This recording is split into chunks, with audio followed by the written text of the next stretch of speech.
Hello विद्यार्थी मित्रांनो, आज आपण एमपीएससी ग्रुप सी 2025 चा एक प्रश्न पाहणार आहोत। प्रश्न पहा, मानवी रक्तामध्ये प्लाझ्मा किती टक्के असतो? या प्रश्नाचं जे उत्तर आहे ते आहे 55%।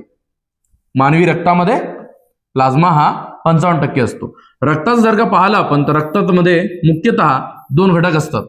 किती घटक असतात? दोन। एक असतो प्लाझ्मा आणि दुसरा असतो ब्लड सेल। ब्लड सेल असे दोन मुख्य घटक असतात रक्तामध्ये।